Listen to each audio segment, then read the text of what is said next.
En estos momentos hace su ingreso a este recinto el señor general de brigada Juan Urbano Revilla, presidente del Centro de Estudios Históricos Militares del Perú, acompañado del señor contraalmirante Juan Carlos Llosa Pasos, director de Intereses Marítimos de la Marina de Guerra del Perú. Buenas noches, damas y caballeros. Tomar asiento, por favor.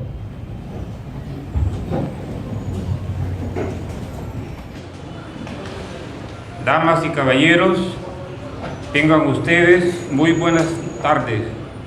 Nos encontramos reunidos para ser partícipes del Simposio de Historia Militar en conmemoración al 140 aniversario de la Batalla de Huamachuco, actividad académica e histórica organizada de forma conjunta entre el Centro de Estudios Históricos Militares del Perú y la Dirección de Intereses Marítimos de la Marina de Guerra del Perú. Acto seguido, escucharemos las palabras del señor general de brigada Juan Urbano Revilla, presidente del Centro de Estudios Históricos Militares del Perú. Señor contraalmirante Juan Carlos Llosa Pasos, director de Intereses Marítimos de la Marina de Guerra del Perú y representante del Comandante General de la Marina de Guerra del Perú.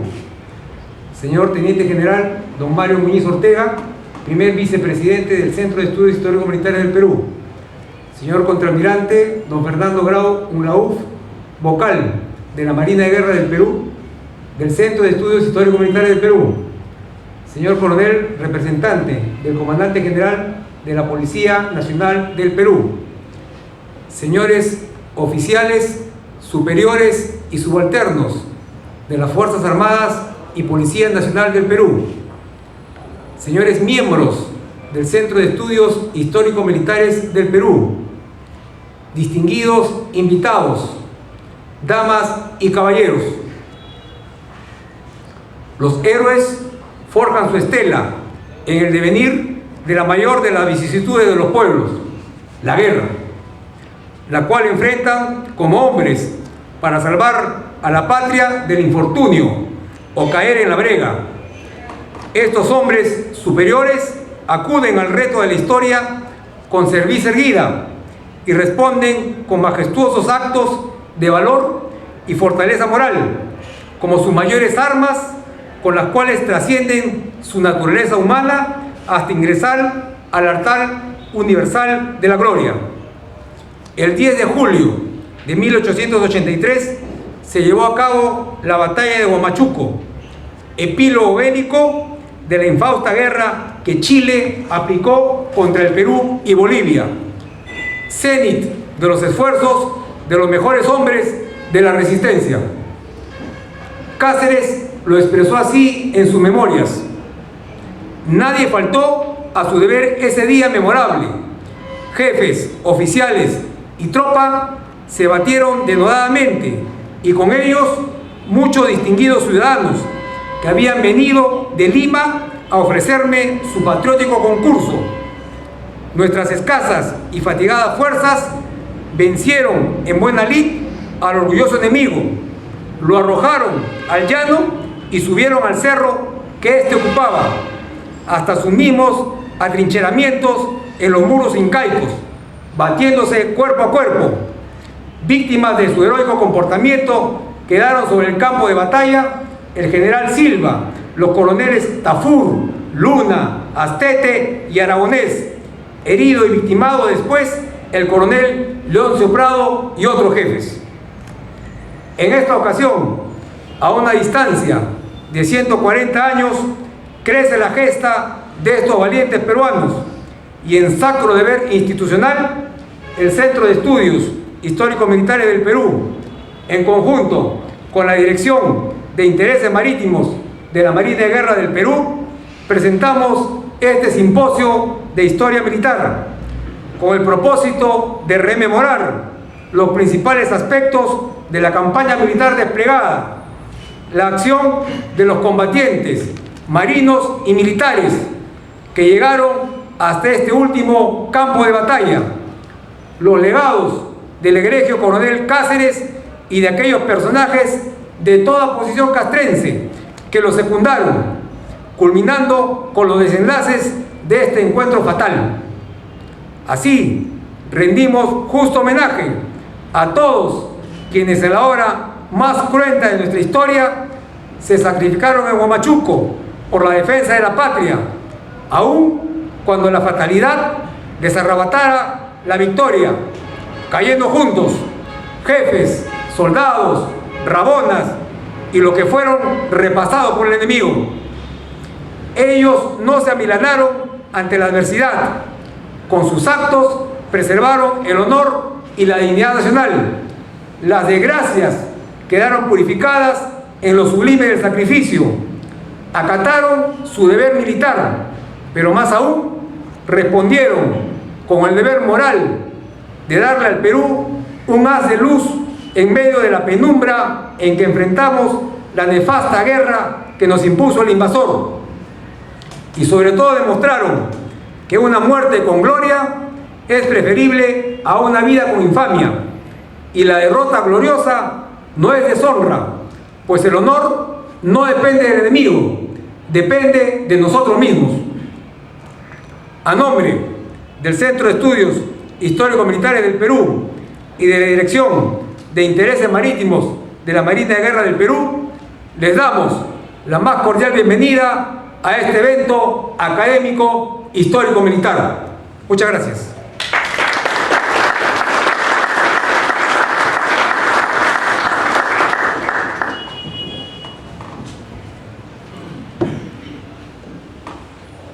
Damas y caballeros, a continuación tenemos la disertación del coronel de ejército peruano Enrique Gargurevich Godoy, que tendrá a cargo el tema Batalla de Huamachuco, la campaña militar. El coronel Gargurevich es presidente de la Academia Latinoamericana de Historia Militar.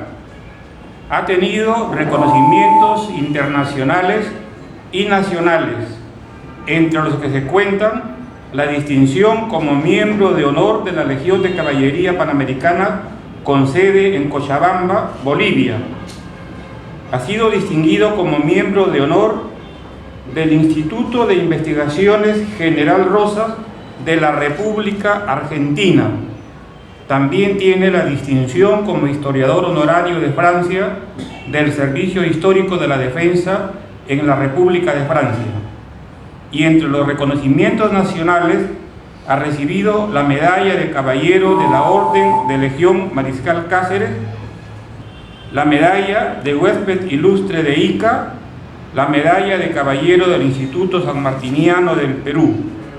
Y entre sus publicaciones se cuentan Los peruanos y los soldados peruanos en la independencia, el mariscal William Miller, soldado de honor, las mujeres soldado en la independencia del Perú y de América, los soldados y la tecnología en la independencia del Perú, las mujeres soldado en la conquista de Hispanoamérica.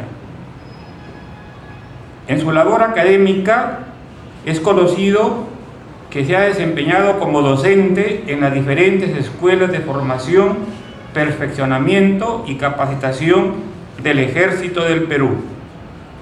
Sus actividades patrióticas nos lo han llevado a ser miembro de número correspondiente de instituciones patrióticas del Perú y de América. Dejamos en el uso de la palabra al coronel Gargurevich Godoy.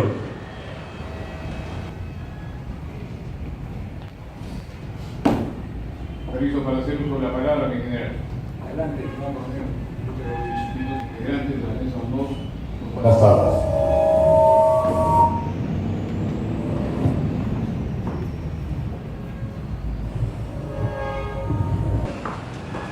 Señor presidente del Centro de Estudios Histórico-Militares del Perú, dignos integrantes de la mesa de honor de este elevado acto académico, señores oficiales, técnicos, suboficiales, oficiales de mar, dignos invitados presentes el día de hoy.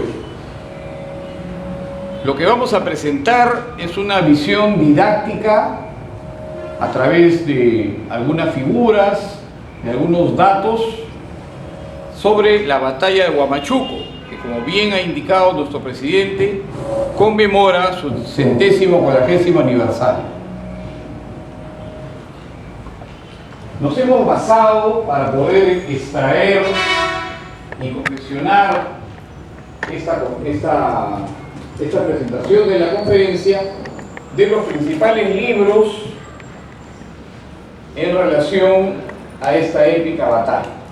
Llámese las memorias del mariscal Cáceres, más conocido por los chilenos como el Grupo de los Andes, el relato de la batalla del teniente Abelardo Gamarra, más conocido como el Tunante, la investigación histórica que en 1987 realizó mi señor padre, el coronel Enrique Arboleví Arboleví, miembro fundador del CEM en el año 49, y una versión chilena de Rafael Mellafé, que escribe sobre la batalla de Huamachuco.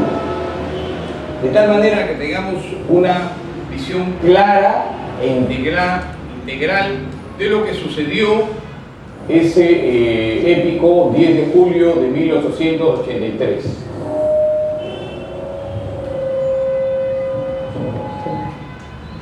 Como antecedentes de la batalla podemos indicar que el 1 de febrero de 1881, es decir, unos días después a la batalla de San Juan y Miraflores por la defensa de Lima, el dictador supremo José Nicolás Baltasar Fernández de Piérola y Villena, desde la vía de Santa Ana de la Ribera de Tama, donde había llegado, asciende al coronel Andrés Avelino Cáceres Dorregaray al grado inmediato superior de general de brigada.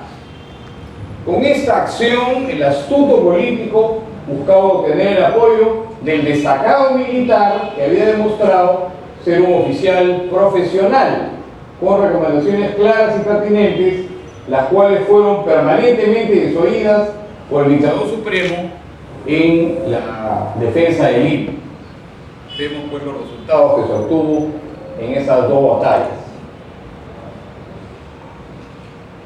El 15 de abril de 1881, se vale decir a 3 meses de la batalla de Miraflores, luego de haberse restablecido la herida producida en la batalla de Miraflores, el general Andrés Avelino Cáceres Dorregaray se traslada con dirección a la sierra central del país con la intención de conformar el ejército de la resistencia. Esta acción da inicio a lo que se conoce como la campaña de la sierra. Nosotros la conocemos como campaña de la Breña, pero el término exacto debe ser campaña de la sierra porque fue el ámbito geográfico donde se desarrolló esas acciones de armas. El 26 de abril de 1881, el general Andrés Avelino Cáceres Dorregaray es designado jefe político militar de los departamentos del centro del Perú por el dictador supremo José Nicolás Baltasar Fernández de Piérola y Villena, cargo que le permitiría desarrollar las acciones denominadas de la resistencia. El general Cáceres se abocó a la constitución del Ejército de la Resistencia del Centro, el cual tenía por misión desgastar y agotar de forma progresiva a la fuerza chilena en la región andina central y el norte del Perú, mediante una defensa dinámica y de gran movilidad. Imagínense ustedes esos conceptos que se estaban empleando, ¿no?, en el siglo XIX por este gran estratega que era el mariscal Cáceres, ¿no?, para posteriormente, cuando se dieran las condiciones, pasar a la ofensiva, a fin de crear la coyuntura favorable para un arreglo decoroso de la contienda con el vecino país del sur. Para la consecución de este objetivo, el general Cáceres emplea un procedimiento innovador y original que consistía, como él lo denominaba, la guerra en pequeño o guerra de guerrillas. Entonces tenemos que Cáceres es un precursor de esas guerras de baja intensidad que se dan en el mundo, ¿no? Precursor de Mao Zedong, de Bo Núñez Diap, ¿no? Es un precursor con las acciones que desarrolla en esta guerra en pequeño o guerra de guerrillas en la región central y región norte de los Andes. Vamos a ver ahora el campo de batalla de Huamachuco, para los que hemos tenido el honor de estar ahí, ¿no? Y conocer y recorrer las elevaciones con un poco de esfuerzo, ¿no? Hemos estado en el Cerro Sazón, en Puyurga y en todas las elevaciones que están alrededor de esta ciudad tan importante, ¿no? De la villa de San Agustín de Huamachuco. El campo de batalla donde se desarrolla esta épica batalla es una planicie de 5 kilómetros, ¿no? De extensión por 2,5 kilómetros de ancho, 5 kilómetros por 2,5 de ancho, ubicada en dirección de oeste a este, se encuentra encerrada entre las principales elevaciones: el Cerro Sazón, donde se ubicó el dispositivo chileno, y el Cerro Puyurga, desde donde atacaron los peruanos, ¿no? Esto lo indica Abelardo Gamarra, que era teniente de reserva en esa época. ¿Cuáles eran las fuerzas enfrentadas? Por parte del ejército de Chile, estaba al mando del coronel José Alejandro de Gorostiaga y Orrego, estaba el batallón de infantería Concepción, al mando del teniente coronel José Herminio González y Burgos, batallón Talca, al mando del teniente coronel José Alejandro de Cruz y Vergara, el batallón Zapadores disminuidos a 2 compañías, al mando del capitán Luis Ricardo Canales, y un escuadrón del regimiento Cazadores a Caballo, al mando del teniente coronel Luis Alberto Novoa y Bormaz. Esta información nos la da Rafael Mediafé en su libro La batalla de Huamachuco. Vamos a hacer después una breve comparación entre ambas fuerzas, ¿no? Porque lo que vamos a ver a continuación con las fuerzas peruanas se presta un poco a confusión. Las fuerzas peruanas estaban compuestas por el ejército del norte y el ejército del centro, ¿no? Por lo tanto, cuando vemos esto, vemos acá que tenía el ejército del norte 2 divisiones, la primera y la segunda, y el ejército del centro 4 divisiones. Estamos creyendo que se enfrentaban solamente a 2 batallones de infantería, un batallón menos y un escuadrón de caballería. Entonces podemos creer que definitivamente los peruanos tenían fuerzas pues mucho más de mayor magnitud, ¿no? Pero en realidad no fue así. Para eso comparamos, ¿no? Bueno, acá está el detalle, ¿no? Del ejército del norte, tenía 2 divisiones, la primera al mando del coronel Mariano Aragonés y Quintanilla, la segunda al mando del coronel José Siriaco Salazar, ¿no? Con sus respectivos batallones. Pero si comparamos las fuerzas, por ejemplo, en el ejército del Perú, un batallón tenía solo 150 hombres. Eso era lo que normalmente debía tener, pero estaban casi completos, ¿no? Muchos batallones no llegaban ni a 100 hombres. Si sumábamos 2 batallones, teníamos una división. Entonces, lo que sumaban 2 divisiones de infantería, o sea, 600 hombres, recién correspondía a un batallón de infantería chileno. Entonces es necesario hacer esa explicación para poder equiparar las fuerzas. Eso solamente hablando numéricamente, pero en cuestión de tecnología, ¿no? Fíjense todos los tipos de fusil que tenían los peruanos, ¿no?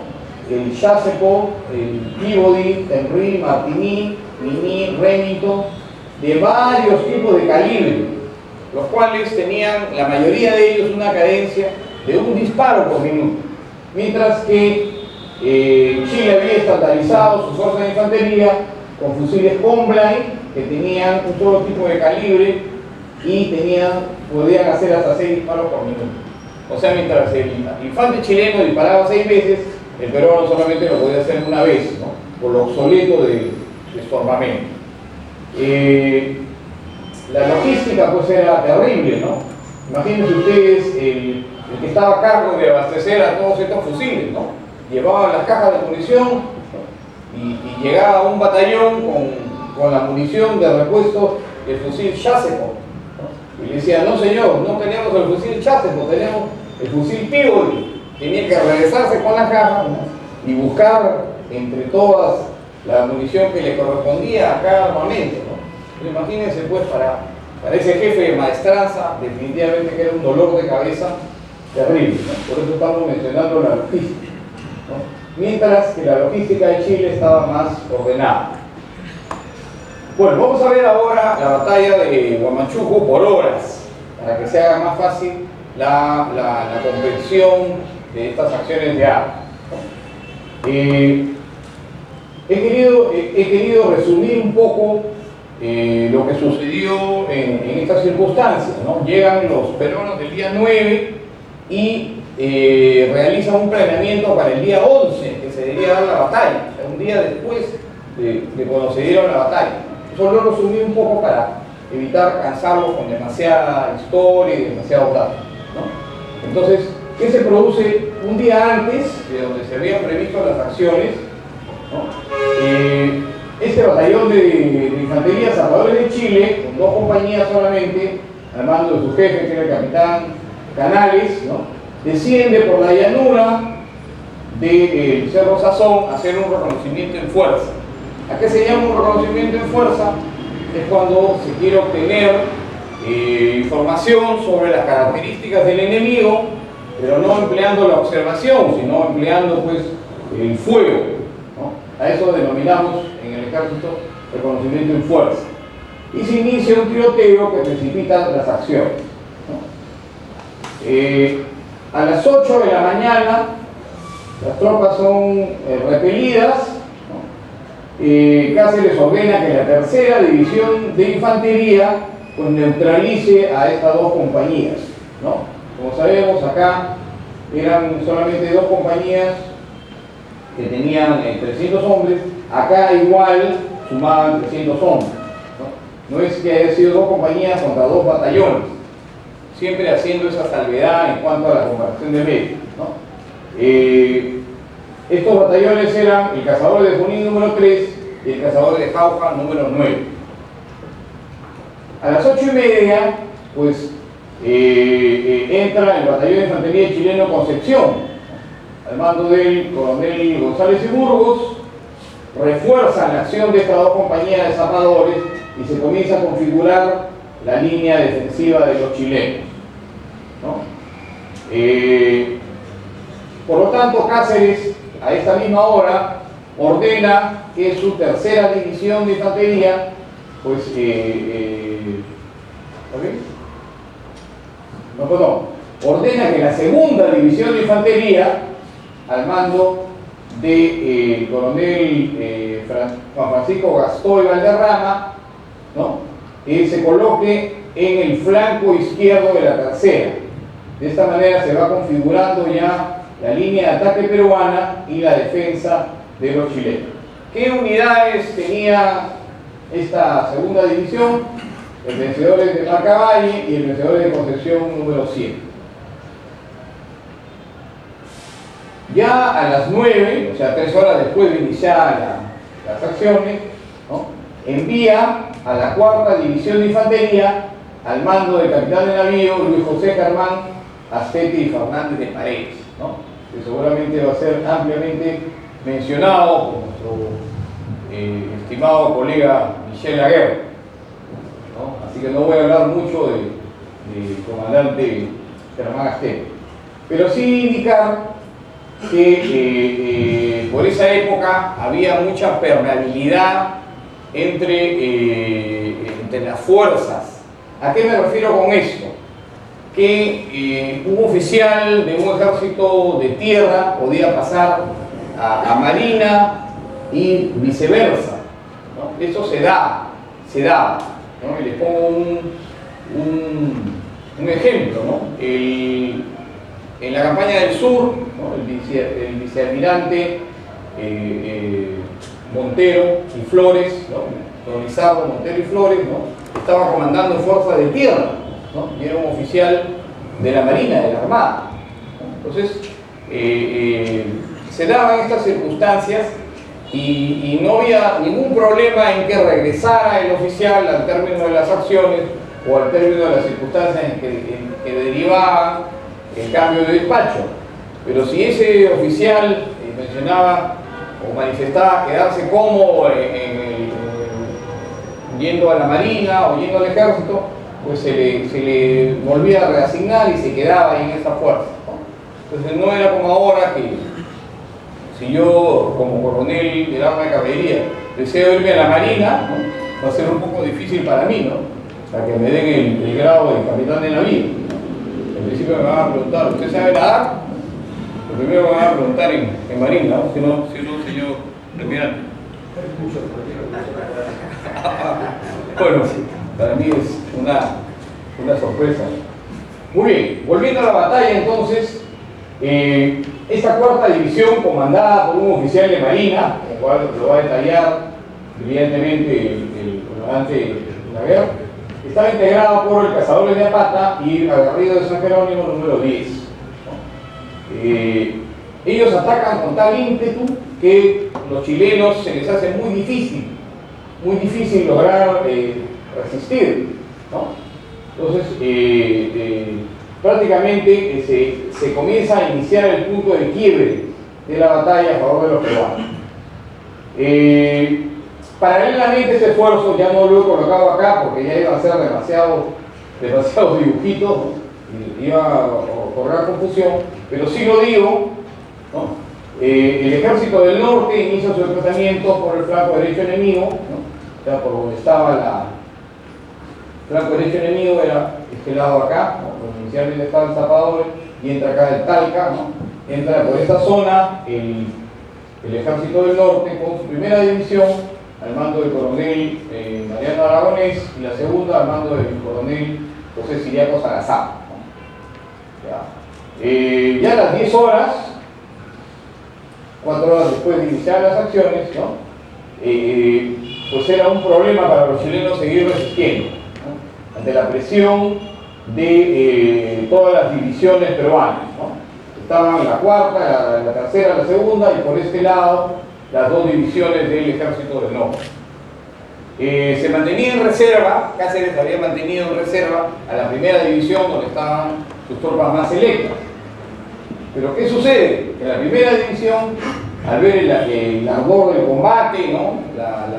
Las acciones que estaban desarrollando, entra sin mediar una orden alguna, entra en batalla, ¿no? ¿Qué unidades componían esta división?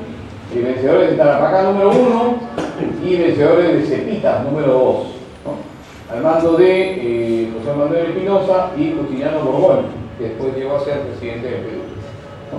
Entonces, Cáceres se queda sin reserva, ¿no? Ahí sucede lo que se llama pues la niebla de la guerra, ¿no? Carl von Clausewitz dice la niebla de la guerra. A veces sucede cosas que no estaban previstas o no estaban pensadas o no estaban ordenadas, ¿no? Muy bien, ya a las 12 horas las fuerzas peruanas se encontraban coronando el Cerro Sazón y ya cantaban los clarines de victoria. Pero ¿qué sucede? Después de 4 horas de haber iniciado la batalla, se estaban quedando sin munición, ¿no? Se estaban quedando sin munición y el abastecimiento, como ya indiqué, era sumamente difícil para los oficiales de maestranza peruana. Esto lo detalla mi padre en el estudio que hace sobre la campaña de la sierra. Es un libro que se llama El Brujo de los Andes, que pueden encontrar acá también en la biblioteca, está a disposición, el que quiera leer. Luego, los chilenos inician un contraataque vigoroso, ¿no? Cuando se percatan de la falta de munición y tenían en sus fusiles Comble, tenían para adecuar la bayoneta, ¿no? Jalaban la bayoneta y se daba un toque que es característico en la Fuerza de Chile.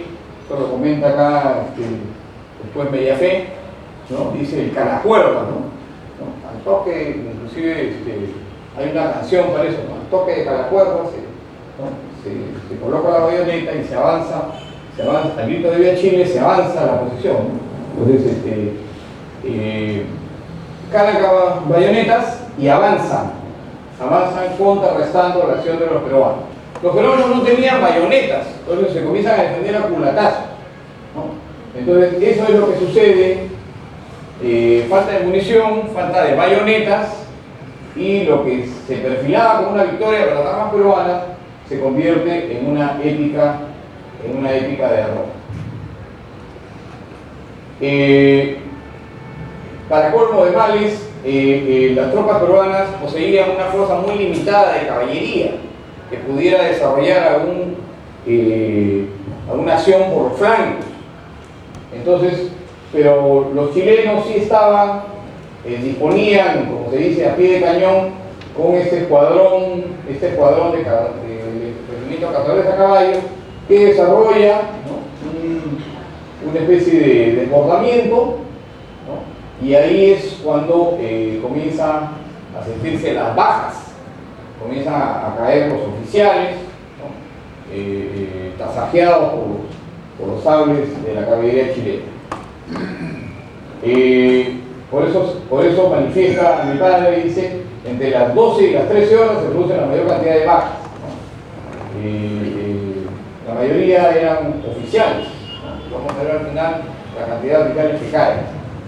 Bueno, ya como consecuencia de la batalla, para ya ir terminando, Cáceres tenía un caballo, el Elegante. Muchos creen que era caballo de paso. No se sabe si es cierto si era caballo de paso o no, pero la cosa es que era un caballo, pues, increíble, ¿no? Transpone un gran acequión en la zona contigua del campo de batalla y se salva porque de caer prisionero, ¿no? Porque los chilenos envían partidas de jinetes a capturar, los querían capturarlos vivos a casa. Luego de eso caen José Manuel Tafur de Córdoba, Sánchez de Apur, jefe de Estado Mayor del Ejército de la Resistencia, el coronel José Mariano Aragonés y Quintanilla, jefe de la Primera División del Ejército del Norte, el coronel Manuel Antonio Prado, jefe de Estado Mayor de la Segunda División del Ejército del Norte, el coronel Manuel José Cáceres, no era nada, era solamente un homónimo del Grupo Los Andes, ¿no?, jefe de la Primera División del Ejército de la Resistencia del Centro. Van cayendo todos los oficiales, ¿no? Comandante de batallón Tarapacán número 1, José Manuel Espinosa, comandante de batallón de infantería Cazadores de Pata 8, coronel Juan Diego Besueta, comandante de batallón de infantería Garridos, número 10, coronel Luis Melchor González, Garridos de Goyaga 12, y fíjense ustedes la cantidad de comandantes de unidad, ¿no? Esto no se da en otras batallas, ¿no? Solamente se ve en la batalla de Ica, del 7 de junio de 1980, ¿no?, es una defensa heroica que hace el ejército del Perú, y acá también, ¿no? O sea, una gran mortandad entre los oficiales que estaban al mando de sus respectivas unidades, ¿no? Bueno, dieron la orden, Gorostiaga dio la orden que todos los que caían prisioneros fueran fusilados, ¿no? Entonces, capturado el coronel Leoncio Prado Gutiérrez, ¿no?, el hijo del presidente de la República, que fue el presidente de la República, es fusilado, ¿no? Él, en una prueba de valor, él mismo da la orden del pelotón de fusilamiento para que le acepten 2 tiros de la cabeza y 2 tiros de la cabeza, ¿no? Es un acto de valor que demuestra, ¿no? Por ello es considerado, pues, el patrono del servicio de material de guerra en el ejército del Perú, ¿no? Y por eso les decía esto, explicaba esto de la permeabilidad en las fuerzas, ¿no? Leoncio Prado le otorgan el grado de alférez, es condecorado en el combate del Callao de 1866, participa en la independencia de Cuba, ahí le da un grado militar, coronel, y luego viene al Perú a luchar en la guerra contra Chile. Entonces, en todos los testimonios y los documentos donde hemos sacado figura como coronel, ¿correcto? Entonces, eso es parte de la permeabilidad que existía entre los pueblos, que como digo va a detallar el comandante Michel Aguirre. Aparentemente el ejército de la resistencia dejaba de existir ese día, ¿no? Finalizaba el tercer periodo de la resistencia, pero los estudiosos prefiguran un cuarto periodo, ¿no?, Cuando tenía 12 años, me presenté a un concurso acá al CEM, que tuve el honor de ganar con el cuarto periodo de la resistencia nacional. O sea, Cáceres retorna a la región central de los Andes y ahí conforma otro ejército, pero justo lo sorprende el Tratado de Ancón y tiene que adecuarse a la situación que estaba imponiendo Miguel Iglesias, ¿no? Es lo que detallamos acá. En conclusión, es una gran victoria táctica que se perdió por culpa de la logística, ¿no? Eso es lo que podemos decir sobre la batalla de Huamachuco, ¿no? Esperamos que sea lo más didáctico posible. No sé si hay alguna pregunta. ¿Está prevista pregunta en general o...? ¿Al final? Sí, está muy bien. Espero haber sido didáctico y que se haya entendido todas las diapositivas. Si hay alguna interrogante, al final, según nos indica nuestro presidente. Julio.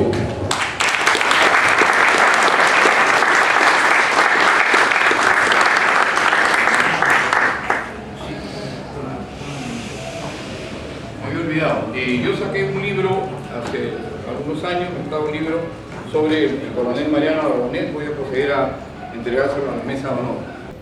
Mi general, con todo lo que es la administración, mi general, muchas gracias. Señor, como dicen ustedes, bienvenido a bordo. Señor, es todo un... Lucio. Sí, por favor, para que le entrega, señor general. Y este que queda se lo voy a entregar. Permiso, mi general. Permiso para ocupar el puesto, mi general. Gracias.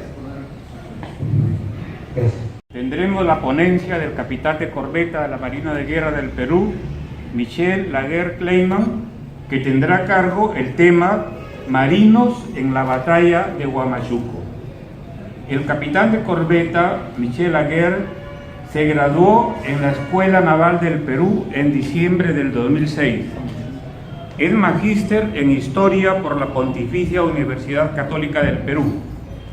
Es autor y editor de 10 libros, entre los que se encuentran El Oncenio y el desarrollo de la Armada Peruana 1919-1930.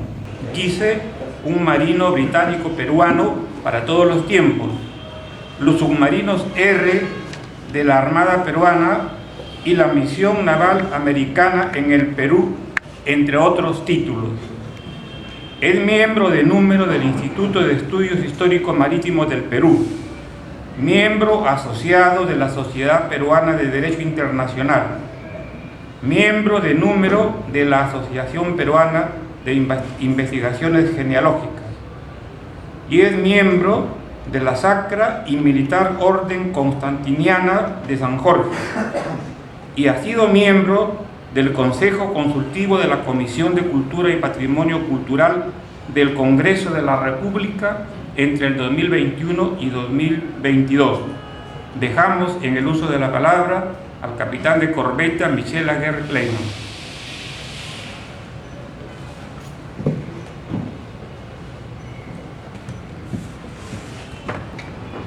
Señor General de Brigada Juan Urbano Revilla, presidente del Centro de Estudios Históricos Militares del Perú. Señor Contraalmirante Juan Carlos Llosa Pasos, director de Intereses Marítimos del Perú. Señor Contraalmirante Fernando Grau Umlauf, distinguido descendiente del gran almirante del Perú, don Miguel Grau Secretario. Distinguida mesa de honor, distinguidos asistentes, estimados todos. El recuerdo de la batalla que nos reúne en esta tarde nos señala varias lecciones que no siempre han sido consideradas, a pesar que los hechos nos han demostrado la necesidad de aprender de ellas. De acuerdo con Jorge Basadre, los primeros meses del año 1883 fueron favorables a las fuerzas del Ejército del Centro, lideradas por el también segundo vicepresidente del Perú, el general don Andrés Avelino Cáceres. De hecho, Manuel de la Encarnación Bento, que se había pasado al bando de Miguel Iglesias, perdió la posesión de Canta, Por otro lado, Patricio Lynch fracasó a través del envío del coronel Marco Aurelio Arriagada hacia Chancay, donde Cáceres había efectuado una operación de diversión para que el coronel Isaac Recabarren se dirigiera hacia Ancash e iniciase la formación de un ejército que hiciera frente a las Iglesias en el norte. La defensa de la quebrada de Huarochirí estuvo a cargo del coronel Francisco de Pablo Secada, quien evitó que el coronel chileno Martiniano Urriola, estacionado en Chosica, pudiera avanzar. Sin embargo, al quinto mes cambiaron las circunstancias y estas obligaron a Cáceres a emprender la marcha hacia el norte. Entre las razones esgrimidas en Consejo de Guerra celebrado en Tarma el 20 de mayo, estuvieron el nulo apoyo presentado por el gobierno de Arequipa, así como los escasos recursos que aún podían tomarse de las provincias del centro. En otras palabras, se refirió al lamentable factor logístico de la campaña.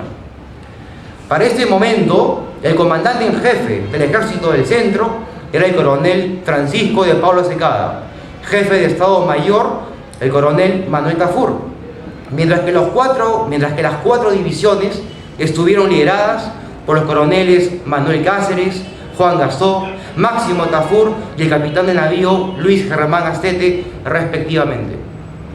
De este modo, podemos adelantar que dos de los nombrados como jefes de división fueron oficiales de la Marina de Guerra del Perú. Me refiero a Astete y a Tafur. Luego de cambiar el rumbo al meridiano y retornar al septentrión, las fuerzas de Cáceres fueron aumentadas el 20 de junio en Yungay, Ancash, con 1.100 hombres traídos por Isaac Recabarren, pero estos llegaron en su mayoría sin armas ni entrenamiento. El camino rumbo a Huamachuco, específicamente a la llanura de Purrubamba, entre los cerros Cuyule y Sazón, fue duro, fragoso, complicado y contrario para las fuerzas enfrentadas, porque originó pérdidas ocasionadas por enfermedades, muertes, accidentes, así como deserción. Un aproximado de 2.000 plazas de ambos adversarios estuvo frente a frente desde las 3 de la tarde del día 8 de julio hasta el mediodía del 10 de julio, cuando la batalla llamada de Huamachuco terminó con la derrota de Cáceres y la posibilidad real de continuar con la resistencia en detrimento del bando de paz iniciado en Montán. Las fuerzas peruanas estuvieron compuestas en Huamachuco por el destacamento del norte, comandado por el coronel Isaac Recabarren. Este destacamento estaba formado por 2 divisiones y un estado mayor, siendo jefe de este último el coronel Leoncio Prado. Acá vemos al tercer oficial de Marina que participó en la batalla, Leoncio Prado Gutiérrez. El planeamiento presentado por Cáceres era el de ofender al enemigo a través de una serie de ataques, pero ante este curso de acción se oponía el tiempo, puesto que no toda la región estaba a favor del ejército del centro, sino de Iglesias. Asimismo, las desavenencias entre Secada y Recabarren impidieron efectuar un ataque conjunto. De hecho, cuenta Cáceres en sus memorias que Recabarren manifestó estar enfermo e imposibilitado de efectuar el ataque planeado. Fue así, con esta realidad tan humana y peruana, que se dio inicio a la batalla, la cual duró 5 horas desde la mañana del 10, con avances favorables a las fuerzas peruanas. La victoria llegaba al ejército del centro. Sin embargo, tanto el factor logístico como de disciplina jugaron en contra de los bravos peruanos, puesto que luego de dominar la llanura de Purrubamba y llegar a traspasar los parapetos incaicos en el Cerro Sazón, haciendo retroceder a los de Chile hasta la cima del mismo, se inició un repliegue solicitando eufóricamente municiones. De acuerdo con Cáceres y Basadre, 5 largas horas de combate habían consumido los pertrechos peruanos y a la carencia de ellos uníase la falta de bayonetas, esenciales para el choque cuerpo a cuerpo. Los infantes y caballería chilenos iniciaron el contraataque con efectividad, matando a las dotaciones de la artillería peruana que se encontraba descendiendo desde el Cuyulga. Los animales de carga se dispersaron y de este modo la artillería quedó abandonada. Vale recordar que buena parte del armamento de Cáceres no pudo llegar a tiempo al campo de batalla por carecer de medios de transporte. En este punto salta a la vista el error que les comenté al inicio de esta conferencia. Me refiero a la falta de efectividad en el factor logístico, tan importante para lo que llamamos alistamiento de las fuerzas.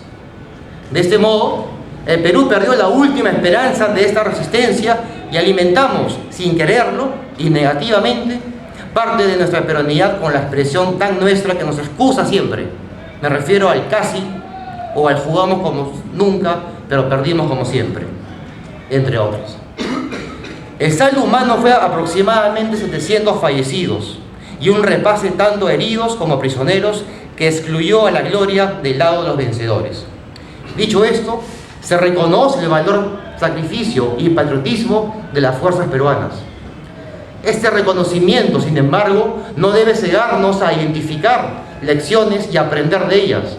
A lo mejor el manifiesto del coronel Secada, duro y crudo por lo poco que he podido leer del mismo, puede ayudar al respecto.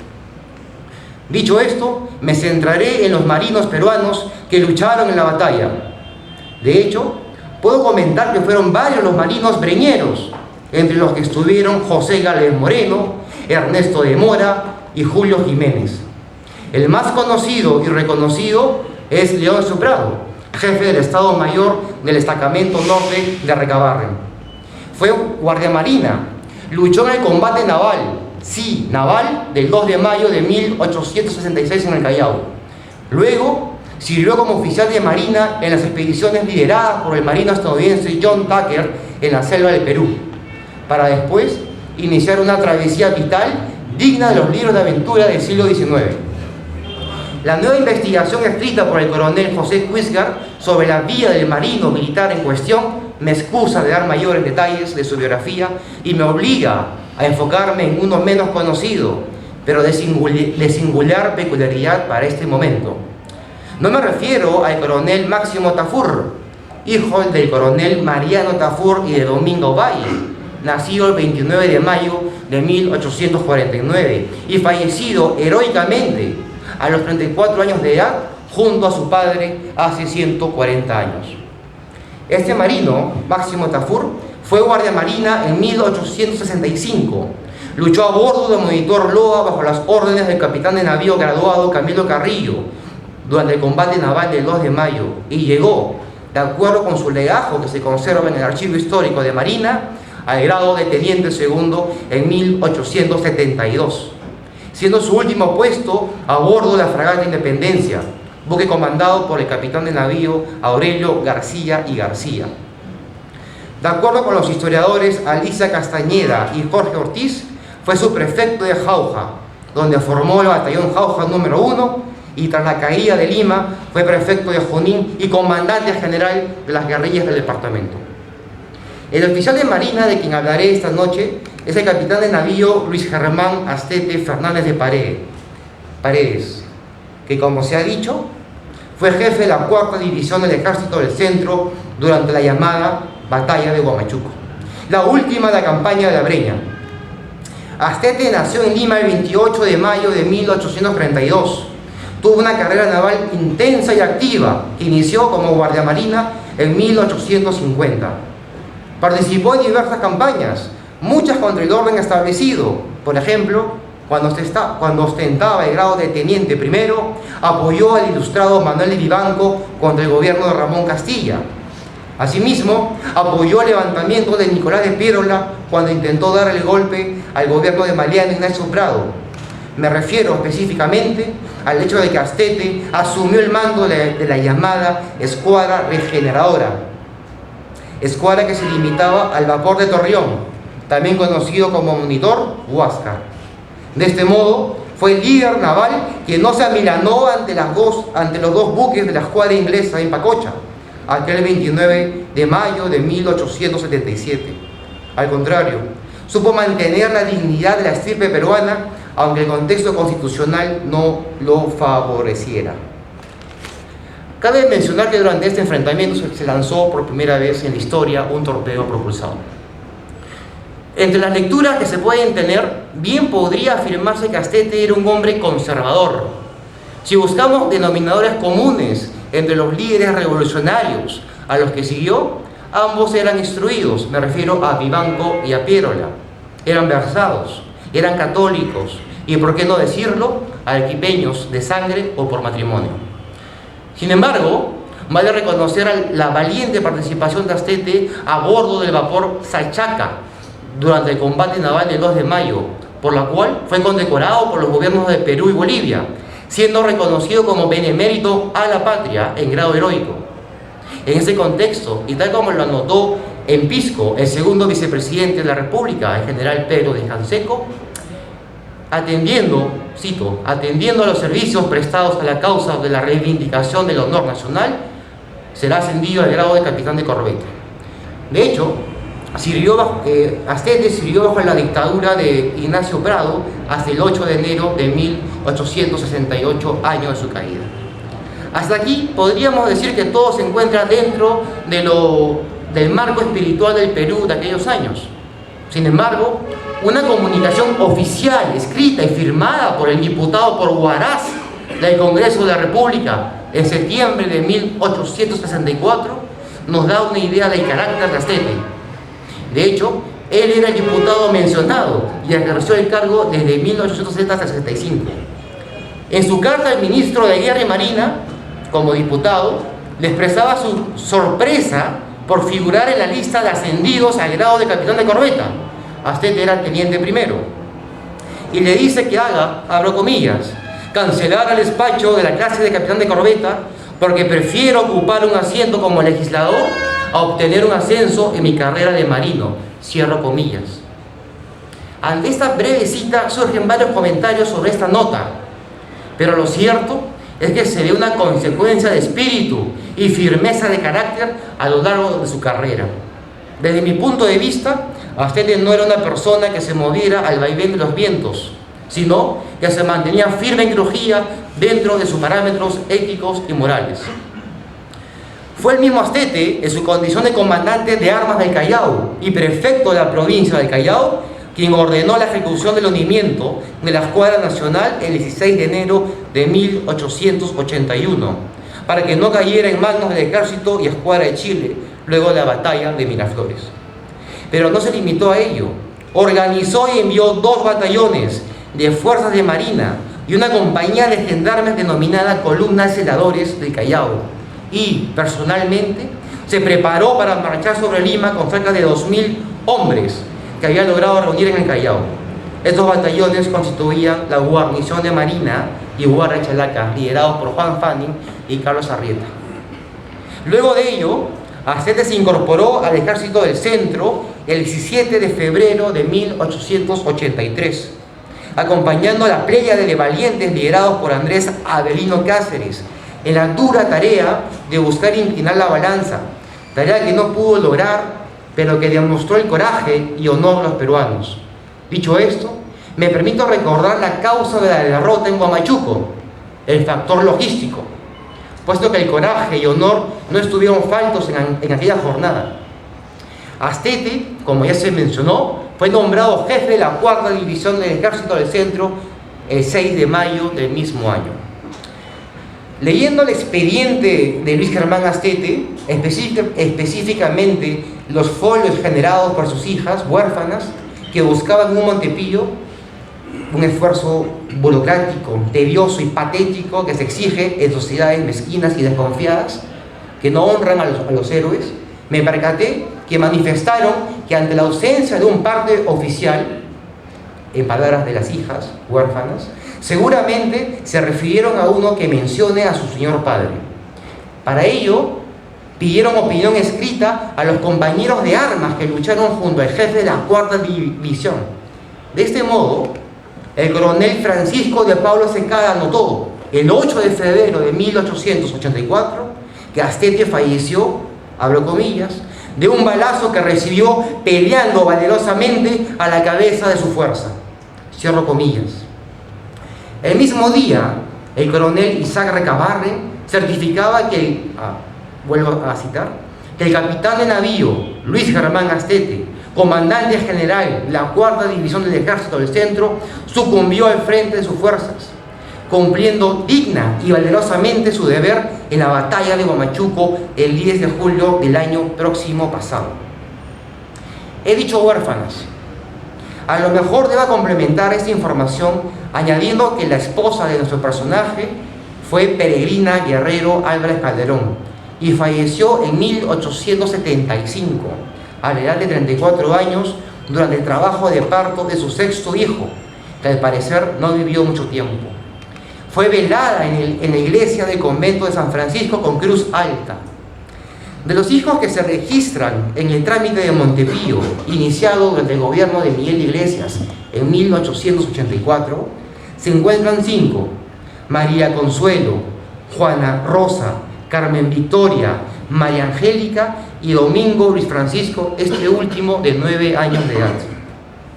El presidente de la República, Miguel Iglesias, adversario de Cáceres, autorizó el Montepío el 21 de febrero del mismo año, indicando que Domingo Luis Francisco Astete lo recibiría hasta cumplir solo los 18 años de edad. Con esto terminaría la historia y legado familiar del bravo Astete, pero debo decirles que nuevas leyes dejaron por un tiempo sin el Montepío a los hijos de uno de los héroes de Huamachuco y de la patria, lo que originó un nuevo proceso administrativo basado en degüelladas que no honran a nadie. Al final, el orden y la justicia se mantuvieron firmes. Para terminar, me parece oportuno citar una de las expresiones que la hija mayor, Consuelo, anotó en este proceso y que bien podría definir a nuestro héroe. Abro comillas: capitán de navío don Germán Astete, muerto en la batalla de Huamachuco, sosteniendo la honra e integridad de nuestra patria, habiendo pertenecido nuestro finado padre a la Escuadra Nacional y por entusiasmo y patriotismo prestó sus servicios en el ejército, falleciendo como un soldado en sus filas. Cierro comillas. Damas y caballeros, espero haber contribuido con el recuerdo de aquellos valientes héroes nuestros de la jornada de Huamachuco. He terminado. Muchas gracias.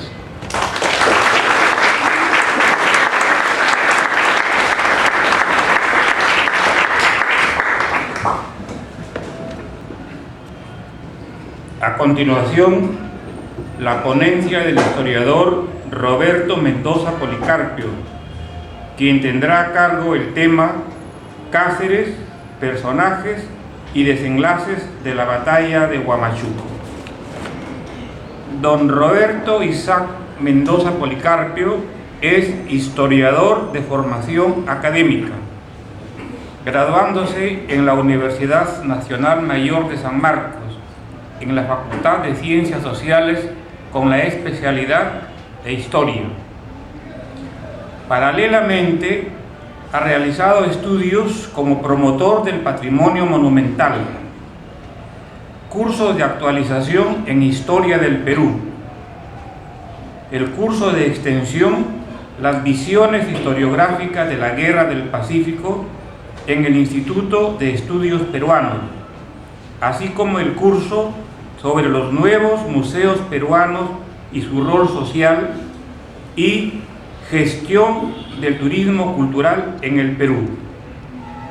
Se ha distinguido también como conferenciante en diversas universidades, institutos y centros educativos sobre diferentes temas de historia nacional, especialmente los de la guerra con Chile.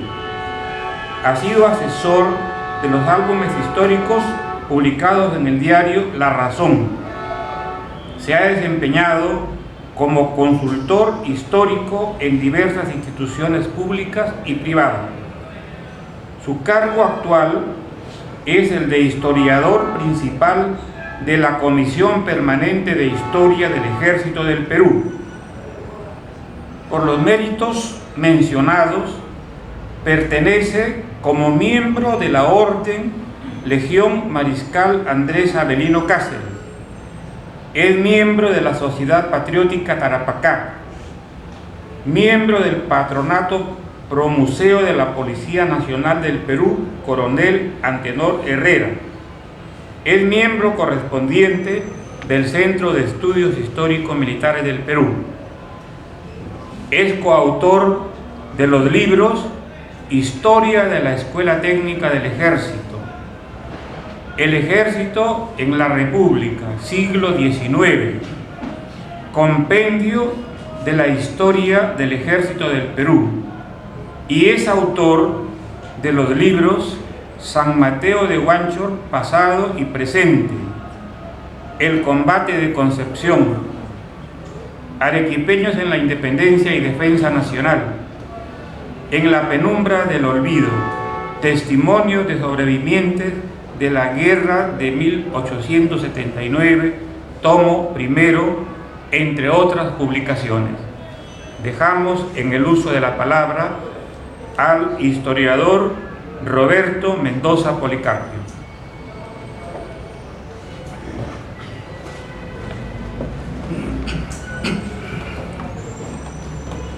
Señoras y señores, tengan ustedes muy buenas noches.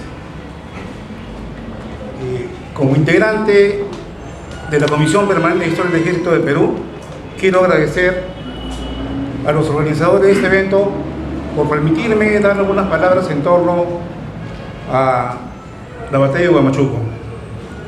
Como todos sabemos, estamos en un recinto histórico que guarda documentación, mucha de ella inédita, de nuestra historia militar, que más o menos data desde 1820 hasta 1970. Es decir, encontramos en el segundo piso historia del Ejército y de la Marina. Es decir, encontramos la historia del Perú.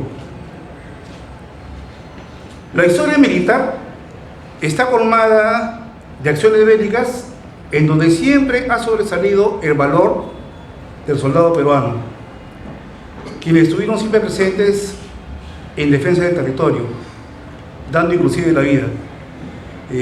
Una de estas acciones fue la batalla de Huamachuco.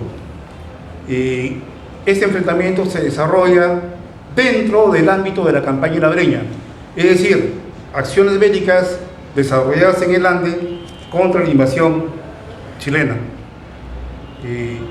Lo importante de esto es que en esta campaña se funden diferencias sociales, mejor dicho, se juntan, ¿no?, el alma nacional. Hay componentes de todas partes del Perú, civiles y militares, que hacen frente al agresor. Entonces, las acciones sublimes y heroicas libradas en el Ande contra el invasor, por hombres armados tan solo de inteligencia y coraje, encierran la enseñanza que la patria debe anteponerse ante todo, ¿no?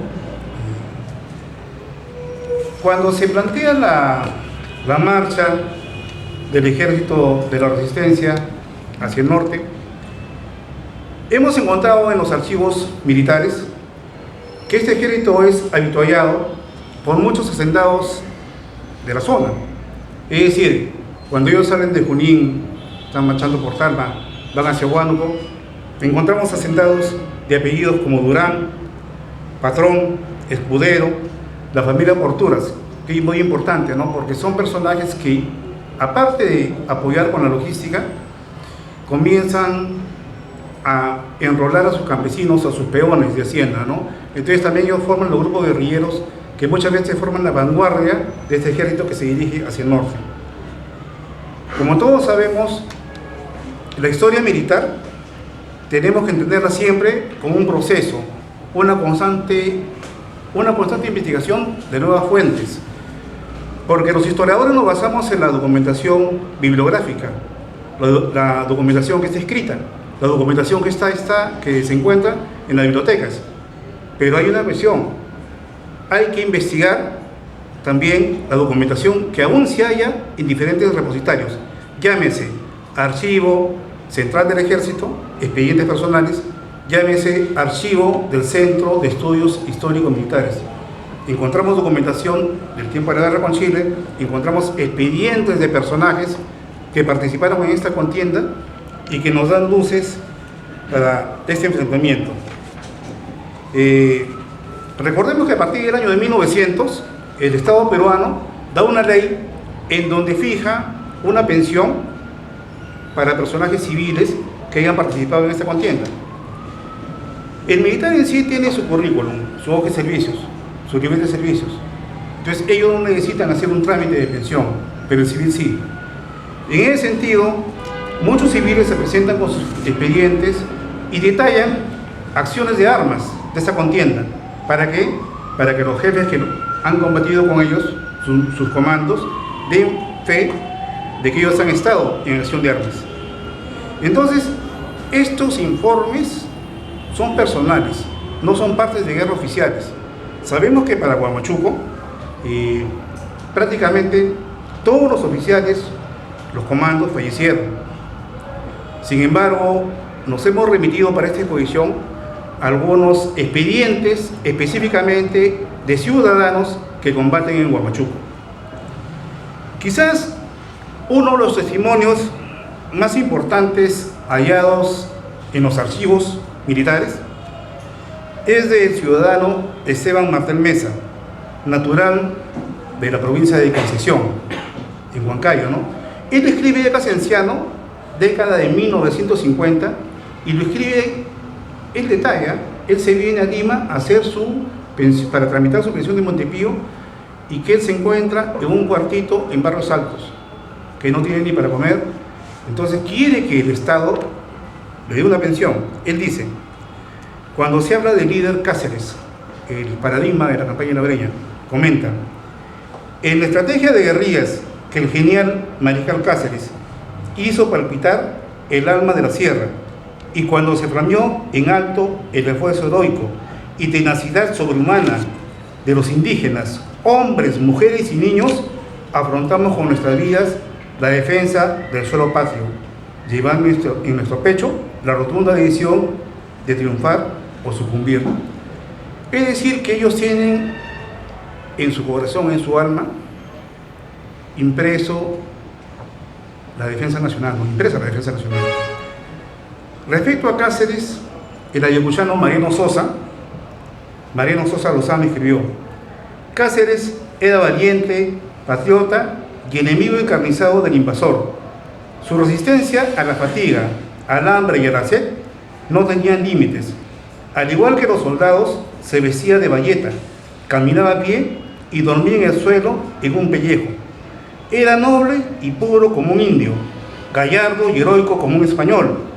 Nuestros soldados serranos eran sufridos y valientes, que caminaban cientos de leguas en pos del enemigo chileno.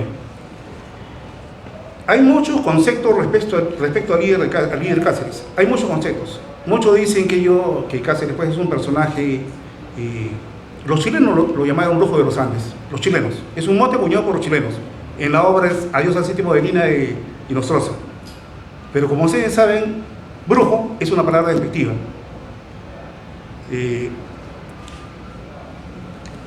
Respecto a la batalla en sí, el combatiente arequipeño Mariano Meneses Vela, en la década de 1930, también aquí en Lima, mencionó: aunque nuestro ejército se encontraba afectado por las enfermedades y el cansancio, el señor general Cáceres resolvió atacar Huamachuco con los 1.200 hombres que tenía a sus órdenes. Empeñada la batalla, nuestro ejército obligó a retroceder al enemigo hasta una cadena de lomas. El valor de nuestros jefes y el impulso generoso de nuestros soldados permitió desalojar al enemigo de sus fuertes posiciones, obligándolo a replegarse en elevados atrincheramientos. Continúa: nuestro entusiasmo entonces fue tan grande que sin vacilar y en forma incontenible ascendimos el cerro en demanda del enemigo a pesar del fuego infernal que nos hacía, obligándolo a huir a la llanura, donde tuvo que ser contenido a sablazos por su propia caballería. Cuando habíamos llegado casi a la cima del Cerro Sazón, conquistando la victoria, agotadas nuestras municiones y faltos en absoluto de bayonetas, no pudimos continuar nuestro ataque. No pudimos consolidar el éxito alcanzado. A costa de nuestra situación, tuvimos que descender del cerro, vencidos por la fatalidad, antes que por nuestros adversarios, que nos persiguieron cruelmente, aumentando terriblemente el número de nuestras bajas. En esa retirada vi brotar de los ojos de muchos de nuestros soldados esas lágrimas amargas que se vierten ante las grandes desgracias irreparables. Hoy, al evocar estos episodios, siento una satisfacción infinita al pensar que me tocó la suerte de cumplir con mi deber defendiendo a mi querida patria, por lo que soy siempre resuelto a sacrificar mi vida. Son personas, como le digo, que ya fluctúan entre 70, 80 años y sin embargo, a través de sus petitorios, que son justos, también dicen, ¿no? Si la patria está en peligro, yo realmente doy mi pecho.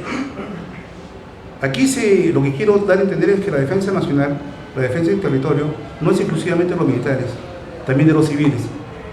Los civiles combatimos también con la pluma, de diferentes formas. Continúa este sobreviviente. El primer día que avistamos al ejército chileno fue el día 8 de julio.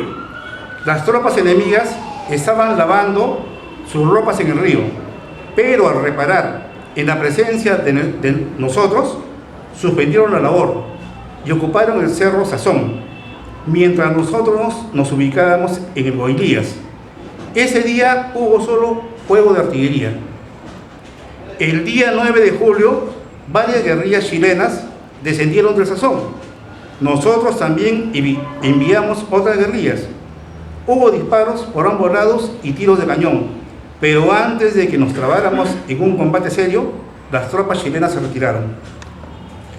Fue el día 10 cuando los chilenos volvieron a bajar en guerrillas hacia la quebrada, y al ser recibidos por nosotros, pero como no había sucedido en los 2 días anteriores, los chilenos, en lugar de retirarse, enviaron más tropas, y fue así como se trabó combate serio. Por nosotros peleaban los batallones Cepita, al mando del coronel Borgoño, Tarapacá, Jauja y otros. Ya cerca al mediodía, logramos poner en fuga al grueso de las tropas chilenas atacantes. Y cuando nosotros los lanzamos en su persecución, Cerro Sazón arriba, para destruirlos, apareció su caballería que cargó sobre nosotros. Las tropas peruanas no tenían entonces municiones, se nos habían acabado las balas y tuvimos que perder una batalla que ya habíamos ganado. En esa acción cayó el coronel Leoncio Prado, herido en la pierna, el mismo que fue fusilado después. Yo estuve herido con un corte en la cabeza en el lado derecho y otro corte en el cuerpo, pero arrastrándome logré escaparme por unas chacras vecinas. Hace algunos meses, investigando en el segundo piso, en el Archivo Histórico Militar, encontré un documento muy importante que también da luces sobre la batalla en sí. Voy a hacer un extracto nada más de una carta más o menos de 4 hojas, entre comillas. Tristísimos sucesos, sin embargo, debemos resaltar el valor llevado al heroísmo de nuestras legiones. El oficial que escribe esto comenta: escalé la posición enemiga, casi inexpugnable, y dejando un reguero de cadáveres, llegué a 20 metros de la cima. La atmósfera se oscurecía con el plomo y el humo. Solo quedaban ya 3 hombres a caballo. Una bala hirió de muerte al leal y valiente Emiliano Vila. Minutos después, una bala postró en tierra al coronel Leoncio Prado y casi simultáneamente caí yo. Por un acto providencial pude montar a caballo, lo mismo que el coronel Prado, y descendimos el elevado cerro. Llegué a la pampa. Un grupo de leales caballeros subalternos se apoderaron de mí y me acompañaron hasta ahora. Esta carta la firma el coronel Isaac Recabarren, quien combatió enfermo. Señoras y señores, jefes, oficiales, soldados, civiles, toda la sangre del Perú estuvieron en esta batalla. Allí murieron los limeños, general Pedro Silva, coronel Máximo Tafur, el moqueguano Juan Gastón, el ayacuchano Mariano Aragonés, el coronel cusqueño Miguel Emilio Luna, el capitán arequipeño Juan Portugal, el subteniente piurano Manuel Frías, el teniente coronel de origen chalaco Emiliano José Vila, así como cientos de soldados que nosotros como investigadores debemos rescatar. Y les digo, ¿no? Porque los expedientes de ellos, de los sobrevivientes de esa infausta contienda, se encuentran en los archivos de este histórico lugar, de este histórico recinto, a quien prácticamente acudo todos los días. Yo trabajo en el Callao, pero prácticamente vengo aquí todos los días. Él sabe eso, de mi presencia. Entonces, a través de ellos, que no son informes, no son partes oficiales de guerra, sino es el informe de un soldado, de un civil que ha estado en las diferentes campañas, en las diferentes batallas. Es que reconstruimos la historia. Son soldados o fueron soldados que todo lo ofrendaron en aras de la patria. Cuando la guerra se estremeció de un otro confín, ¿no? No lo lograron en esta batalla porque el destino no lo quiso, pero en cambio escribieron con su sangre una página gloriosa en nuestra historia militar. Luego de la batalla, el general Cáceres, sus ordenanzas, un grupo de jóvenes y oficiales, en parte de la ayudantina, ellos se retiran hacia el sur. Cáceres nuevamente quiere armar el ejército de la resistencia, y en el camino se encuentra, ¿no?, con campesinos, con mujeres que regresaban de la batalla, con las conocidas rabolas, que como todos sabemos es una institución de origen andino, de origen inca. Recuerden ustedes que cuando los incas marchaban a sus conquistas, se demoraban meses, inclusive años. Entonces, esta institución no es de origen republicano, ni virreinal, es netamente andina, tiempo de los incas. Entonces, Cáceres se retira con sus ordenanzas, sigue avanzando hacia su lugar, pero ¿qué pasa? En las diferentes partes de Perú siguen surgiendo enfrentamientos. La guerra en sí no termina, continúan los enfrentamientos. Continúan enfrentamientos por donde pasaba todo elemento chileno, todo elemento enemigo. Así como les digo, ¿no?, esta historia todavía tenemos que investigarla y difundirla. Cáceres llega a una zona en Ancash y ahí lo reciben con un trago yonque, con su queso, con sus papas, ¿no? O sea, le dan de comer a él, a los sobrevivientes de la batalla. Y de cerca, como en todo, el peruano es, ¿no? El peruano también en plena guerra se le daba sus fiestas. Por ejemplo, el batallón Concepción había combatido ya en Huamachuco. Y el batallón San Jerónimo de Tunán, número 10, había combatido en Huamachuco. Y ellos regresan a su lugar de origen, pero como no pueden ir por el camino real, por el camino normal, tienen que irse por caminos extraviados para que no lo vean los chilenos. Entonces ellos están uniformados, sin embargo, cuando están regresando a San Jerónimo de Tunán, se empiezan a romper sus uniformes. Ellos ingresan en la quincena de agosto, casi un mes después de la batalla de Huamachuco, y justo ese día están celebrando la fiesta de su santo, su patrono del pueblo, y están con bombardas, con cohetes, con avellanas, y la gente ahí alegrándose en el pueblo, en plena guerra. Ellos, los de San Jerónimo, los charraisantos, están danzando y ven por una esquina de la Plaza de Armas que acercan unos hombres rotosos. Y entonces ellos piensan que se trata de una nueva comparsa, una nueva danza que está ingresando.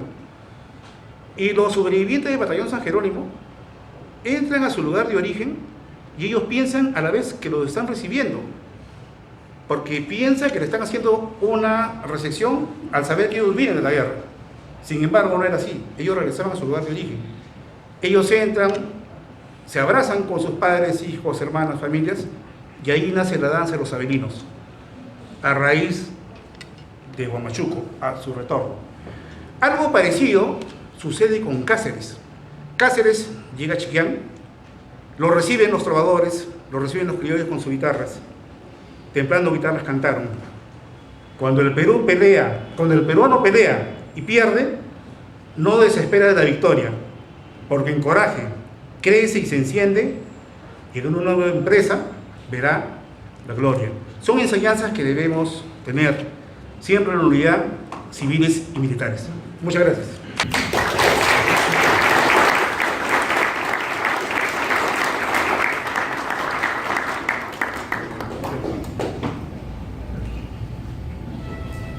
Acto seguido se procederá a la entrega de certificados a los expositores. Se invita al coronel del Ejército Peruano, Enrique Gargurevich Godoy.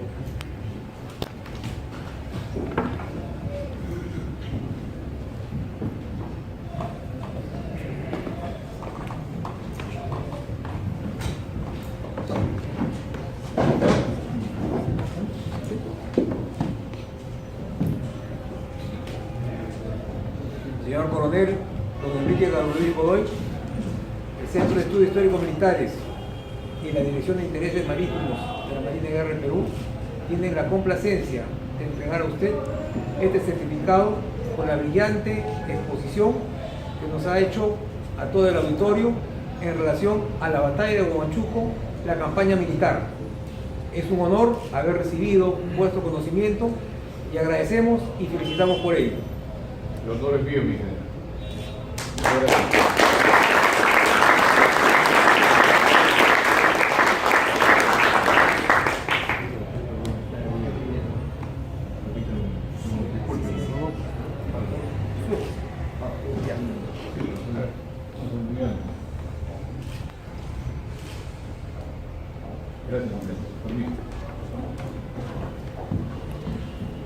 A continuación, entrega del diploma al capitán de corbeta de la Marina de Guerra del Perú, Michel Laguerre-Leyman.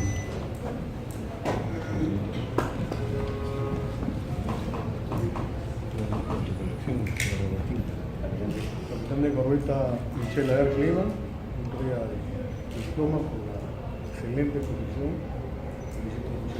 Almirante, voy a hacer eso. Felicitaciones. Excelente.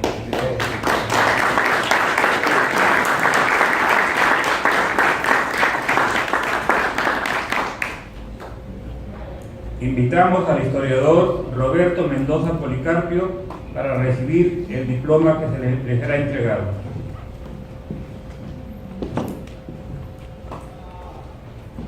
Señor historiador, para mí es una satisfacción poder entregarle este certificado después de escuchar la brillante exposición que usted ha hecho. Y es para mí doble significado porque en este momento hacemos una simbiosis, militares y civiles. Muchas gracias.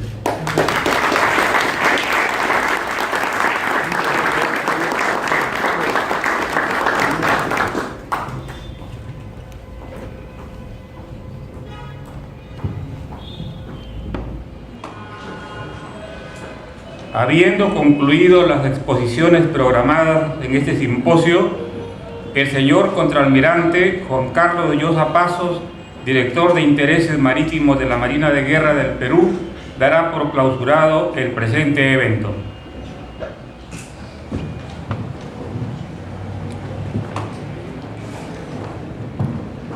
Buenas noches a todos. Señor General de Brigada Juan Urbano Revilla, presidente del Centro de Estudios Históricos Militares del Perú. Señor Teniente General FAP Mario Muñoz Ortega, primer vicepresidente del Centro de Estudios Históricos Militares del Perú. Señor Contraalmirante Fernando Braunloff, miembro de número del Instituto y además miembro de honor y bisnieto de don Miguel Grau Seminario. Señor Coronel, representante del Comandante General de la Policía. Debo decir, para empezar mis palabras, que me siento muy orgulloso y para mí es un honor estar aquí presente esta noche para hacer uso de la palabra. En primer lugar, para agradecerle al señor General Urbano por haber tenido la apertura y la iniciativa de esta relación entre la Dirección de Intereses Marítimos de la Marina de Guerra del Perú y este prestigioso centro académico de tan antigua data, donde historiadores tan prestigiosos como el general Carlos de Lepiani y el general Felipe de la Barra contribuyeron a la historia militar del Perú. Créanme, mi general, en la Marina y mi persona nos sentimos muy satisfechos, muy orgullosos y muy agradecidos por esta invitación y que además estamos próximos a firmar un convenio que va a permitir no solamente estrechar los lazos de ya instituciones históricas unidas del nacimiento de la patria, sino una mayor dinámica en la relación, en el estudio de la historia militar y naval de nuestra patria, que tiene, como ha dicho el señor historiador, tanto por descubrir aún, en muchos episodios, y más aún sobre la Guerra del Pacífico, que es, por supuesto, un periodo difícil, que nos llena de orgullo a los peruanos, porque muchos marinos, soldados y civiles entregaron su vida por la patria. Pero también, estando separados ya 140 años de la última gran batalla de aquella guerra, nos permite mirar estos acontecimientos con mucho más pragmatismo, con mucha más objetividad, para comprender la realidad del entorno, para ver otros espacios que, como lo decía el señor historiador Roberto, nos decía que no se ven acontecimientos como él ha narrado con tanta brillantez, es decir, las personas, el ser humano, no solamente el guerrero, el oficial, el comandante, sino también el soldado, nuestro compatriota adelante, el peón de la hacienda, como bien lo ha señalado, que también, a veces sin conocer el idioma español, se unió a la causa de la defensa de nuestra patria. Debo felicitar a los tres historiadores, al coronel Arrudevich, comandante de la guerra, al señor historiador Roberto Mendoza, por estas brillantes y este acercamiento a este hecho sucedido hace 140 años, un 10 de julio de 1883. En mi humilde opinión, la Guerra del Pacífico, así llamada, o Guerra del Guano y del Salitre, se perdió la tarde del 26 de mayo de 1880 en la batalla del Alto de la Alianza, cuando el ejército de línea que comandaba el contraalmirante Lizardo Montero, subordinado al general comandante de la Fuerza de la Alianza Perú-Boliviana, fue derrotada por el invasor. Ahí el ejército de línea, que había sido reducido en las últimas décadas por cuestiones políticas, no pudo superar al adversario. Lo demás era la historia de una muerte anunciada. Se ha mencionado, el comandante de la guerra ha mencionado que por cuestiones logísticas casi ganamos, ¿cierto? Pero lo mismo pasa en San Francisco, lo parecido, por el desorden, el ataque desordenado del aislado Espinar, muy valiente, muy heroico, pero precipitó un ataque que nos llevó a una derrota que finalmente trajo como consecuencia la pérdida del territorio Tarapacá. El enemigo captura la prenda territorial y no la iba a soltar tan sencillamente.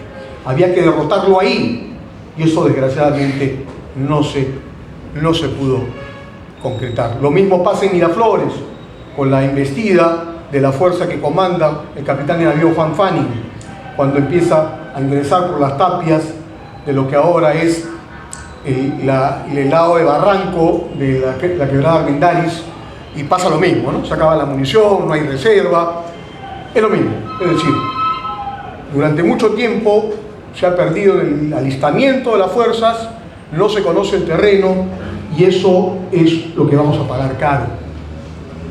Se ha mencionado también estos intercambios de oficiales en las instituciones, como bien lo ha explicado el coronel Arrudevich, cosa que es muy cierta, pero hay que mencionar también que hay un actor importante que normalmente no se menciona en este conflicto, que es la Guardia Nacional.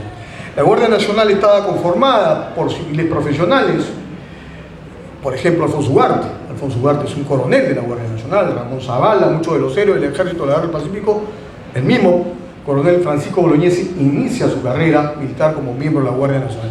La Guardia Nacional es un actor importantísimo porque en la última década se ha potenciado. Montero tiene experiencia en tierra porque ha ganado el ascenso contra almirante como comandante de un batallón de la Guardia Nacional. Entonces, la Guardia Nacional es importante, es una decisión política que se toma para decir los militares al cuartel, los civiles al poder, se reduce el ejército y se potencia la Guardia Nacional. Bueno, la Guardia Nacional no estaba muy preparada, más allá de la emoción patriótica y las ganas de luchar por su territorio. Sobre todo esto se ve en la batalla de Arica, por ejemplo, donde muchos de los coroneles, hemos mencionado a Alfonso Ugarte, pelean con coroneles de línea como Arias Aragüez, Joaquín Inclán, de vieja data, en fin, y tantos otros. Es decir, tenemos esta combinación de un ejército de línea y una Guardia Nacional que va a pelear, y una reserva poco entrenada. Lo demás es lo que ustedes conocen, pero ahí surge la figura extraordinaria del general, del coronel en ese momento, don Andrés Avelino Cáceres. Una de las figuras más preclaras y más grandes de la historia del Perú. Cáceres simboliza, como bien lo dijo el doctor Mendoza, esa unión de lo indígena con lo español, ese mestizaje tan nuestro, esa república mestiza mostrada en este personaje extraordinario, que su principal valor es no dejarse vencer, no dejarse derrotar, ese espíritu extraordinario de Cáceres que acompaña hasta el último día de la guerra. Pero hay que pensar también que muchos miembros de la Fuerza Armada, a medida que iban sucediéndose las derrotas, iban abandonando la lucha. Y eso es humano también, porque la moral es un factor importante en las guerras. Y cuando vienen las derrotas, nos pasa a veces con el fútbol, ¿no? Vamos perdiendo, a medida que nos perdemos, vamos perdiendo la moral. El Perú va perdiendo la esperanza en la victoria. Eso es una realidad. Por eso que no fue tan difícil transar con el enemigo. Por eso que mucha gente ya no quería combatir, esa es la verdad. A medida que va pasando el tiempo, otros sí, hacendados, como los ha mencionado bien, porque también veían amenazadas sus posesiones. Pero hay un grupo de peruanos, liderados por Cáceres, que dicen no, la resistencia hasta el final. Y las balas enemigas le respetaron la vida. Pudo haber muerto en Huamachuco. Pero la verdad de las cosas es que la pérdida de Tarapacá, desafortunadamente, era un hecho irreversible. Y había mucha gente que ya no quería, que quería que los hijos, los esposos, volvieran a casa. 5 años o 4 años, o casi 5 años de guerra puede matar un país, como sus efectos posteriores fueron devastadores para la patria y muy difíciles de remontar, y todos lo sabemos por las heridas que eso trajo. Yo quiero finalizar nuevamente sintiéndome orgulloso, felicitando al Centro de Estudios Militares por el gran trabajo que hace. Estamos en este recinto donde las figuras de héroes de la patria, hombres y mujeres, nos acompañan. Esos hombres y esas mujeres que hicieron tanto por nuestro país y a los que le debemos tanto. A los que debemos los de ayer y los de hace poco, que fueron los que lucharon y entregaron su vida por el Perú en la lucha contra el terrorismo. Y tal vez otros personajes a los cuales no hemos resaltado su valor histórico, ya no solamente como militares, sino como hombres de Estado. El general, el mariscal Eloy Ureta, que lo tenemos por aquí, el mariscal Benavides, tal vez yo creo, en mi modesto opinión, el presidente más importante que ha tenido el Perú en el siglo XX, por su visión de hombre de Estado. El propio general Odía, a veces olvidado por la historia, que tanto bien le hicieron al país, más allá de las cuestiones o visiones ideológicas del momento. Esos presidentes, esos hombres de Estado, y eso como militares nos orgullece, porque si bien es cierto, las formas que llegan al poder no serían aceptadas en un país desarrollado con los siglos, como puede ser el Reino Unido o Francia. Nosotros es un proceso de evolución, y eso era parte de nuestra cultura.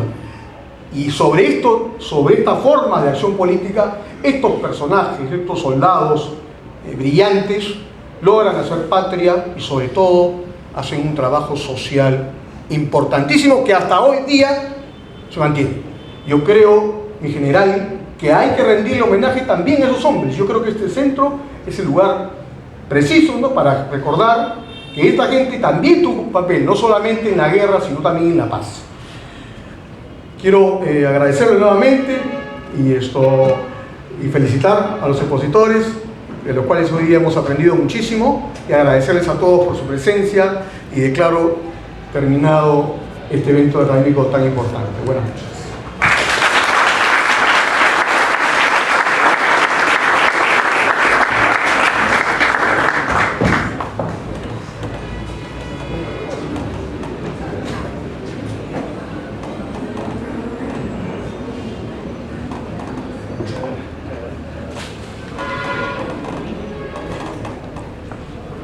Damas y caballeros, de esta manera damos por terminado el Simposio de Historia Militar en conmemoración por el 140º aniversario de la Batalla de Huamachuco.